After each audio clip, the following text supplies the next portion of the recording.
Welcome to the deep dive. Today, we're tackling something almost everyone deals with.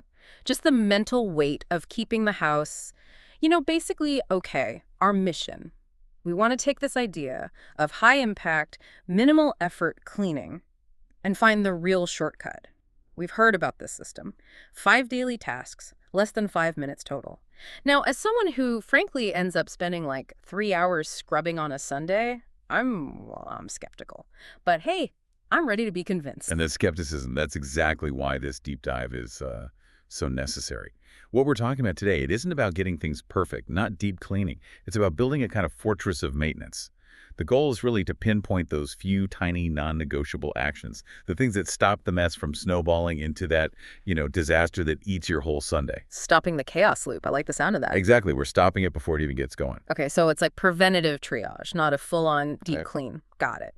And what sources, what research tells us these are the top 5, the ones that give us the biggest bang for our buck, time-wise? Well, we looked at a mix. Time management studies, hygiene reports, really trying to find that sweet spot, the intersection of, let's say, high-risk zones and high-visibility surfaces. If we can just nail those 5, we fundamentally change the feel of the place, the safety too, and, just the general tidiness of the whole house. Yeah. All inside that 5-minute window. Fantastic.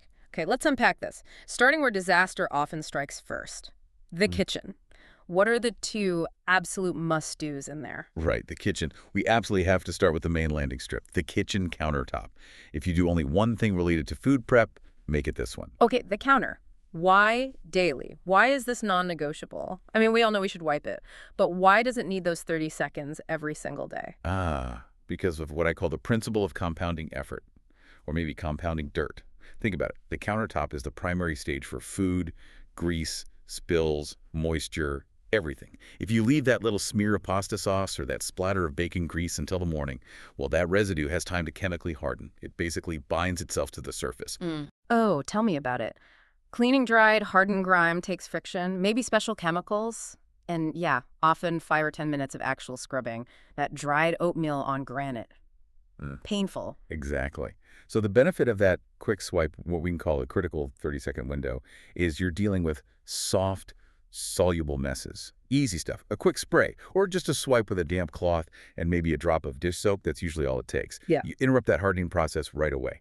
And maybe just as important, you slash the immediate risk of cross-contamination, especially after handling, say, raw chicken or meat. Okay, so it's not just about looks. It's saving future me a ton of effort, and it's safer right now. Makes sense. So once we've tackled that immediate grime zone, the counter, we move to its partner in crime, which I have to say I still find kind of horrifying. The kitchen sink. What's the startling fact we need to remember here? Yeah, this one gets people. The fact is, your kitchen sink, and especially the drain area, it consistently holds more bacteria than your bathroom toilet.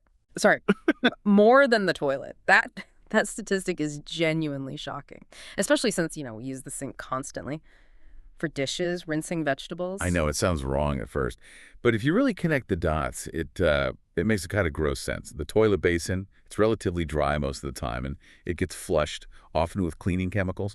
The kitchen sink, though, it's this wet ecosystem. It's filled with tiny shredded food particles. It's basically a nonstop buffet for bacterial growth. Let that sit overnight. Their whole environment just thrives. So the rule is simple. Never, ever go to bed with a dirty sink. Right. I am definitely never looking at my sink the same way again. So what's the fix?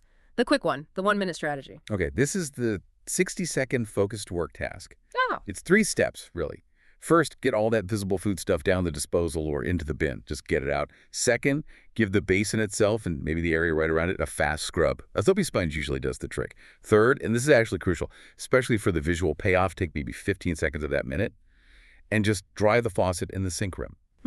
Drying. Why is that non-negotiable? Feels a bit like overkill if we're trying to shave seconds here. But it's not overkill. It's preservation. By drying the faucet in, say, the stainless steel rim, you stop mineral deposits, those hard water spots. That keeps the surface looking shiny. It also reduces that long-term buildup of soap scum, which means less need for heavy-duty descalers or deep scrubbing down the line. Plus, honestly, a dry, shiny sink just gives massive mental relief. It makes the whole kitchen feel closed down, tidy, hygienic.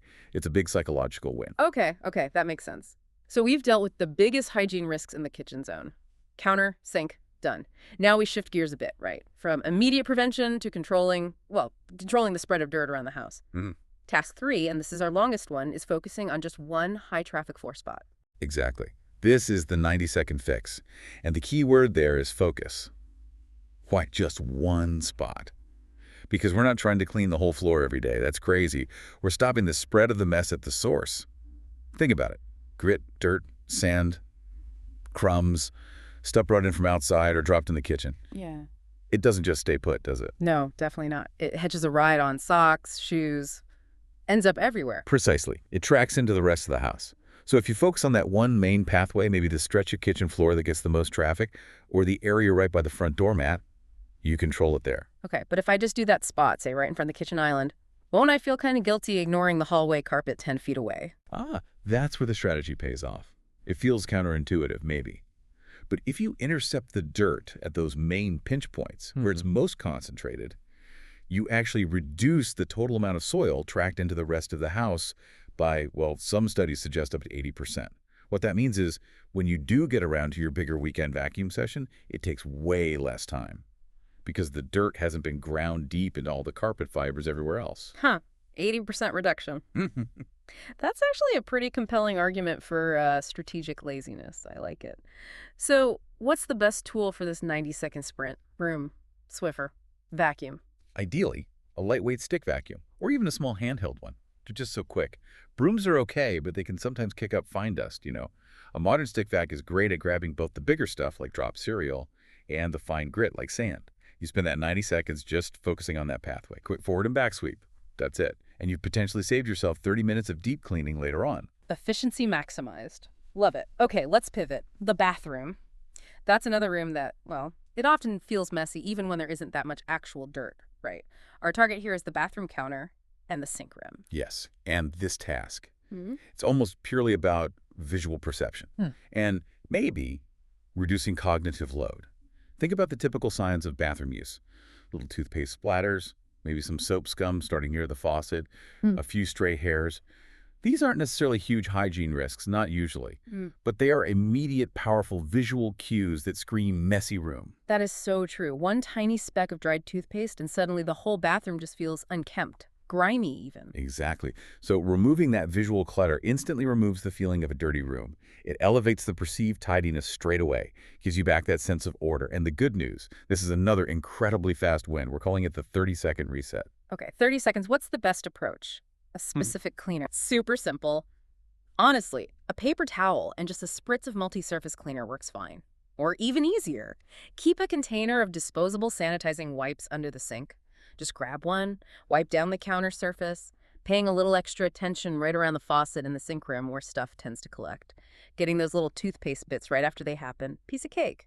Let them sit. They turn into tiny bits of cement on the porcelain or tile. Right.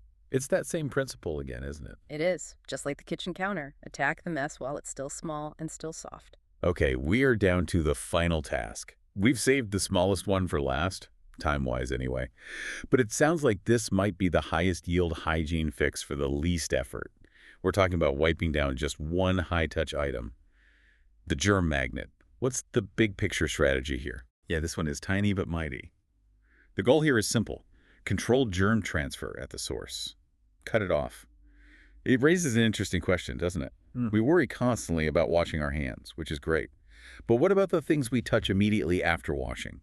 Or maybe right before we handle food?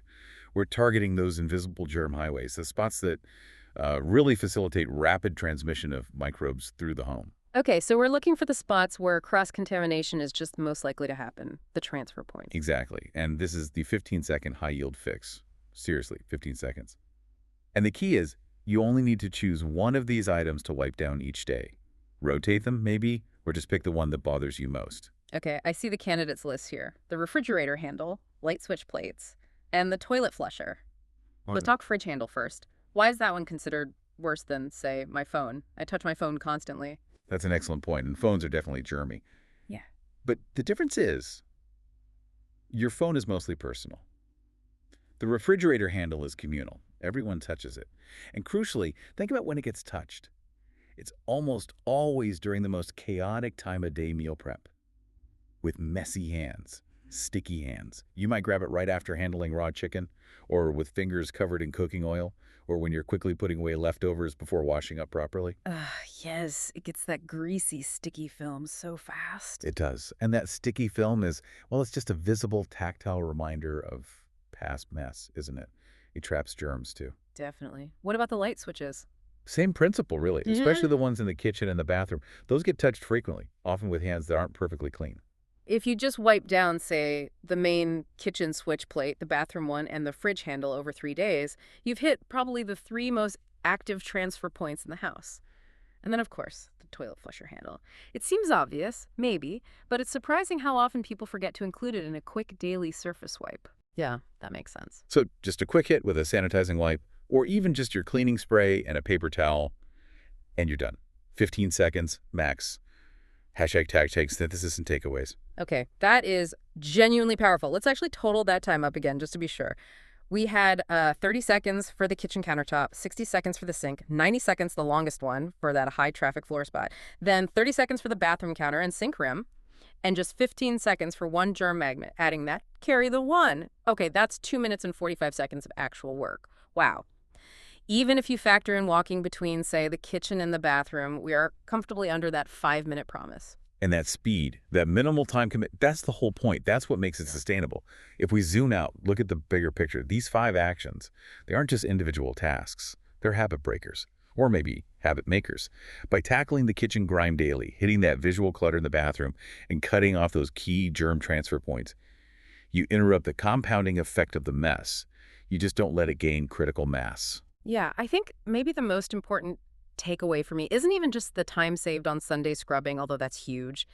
It's the immediate reduction in cognitive load, that feeling you get. You know, when you walk into the kitchen the next morning and the counter's clear, the sink is actually dry and shiny. It's just an instant hit of calm, isn't it? Instead of immediate stress. Absolutely. The learner in you, the part that wants efficiency, is recognizing the power of consistency over intensity. It's classic habit formation. These small daily actions build a routine that systematically reduces your mental clutter right alongside the physical clutter. We often feel overwhelmed by cleaning because we look at the house as this one giant insurmountable problem. But by defining these 5 tiny, manageable micro-problems, Mm. the whole environment starts to feel functional again, manageable.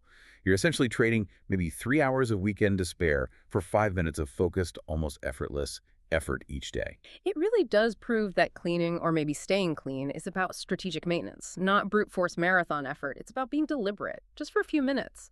Indeed. And, you raised a good point earlier about sticky hands. We focused on the refrigerator handle because it's such a prime example. Mm-hmm. Touched constantly, often with messy hands during cooking. But think about your own daily routines. Where else are those slightly sticky, or maybe not perfectly clean, hands reaching throughout the day? Yeah, that definitely raises a final provocative thought for you, the listener. We talked about the fridge handle, but which other daily use item are you overlooking right now? Maybe it's the handle on your microwave, the start button on the coffee machine, maybe even the TV remote control, especially if people eat nearby. Think about applying that same super quick 15-second fix to those hidden appliance touch points or those communal items. How much more hygiene and just visual order could you bring to your daily routine? Find your own personal germ magnet.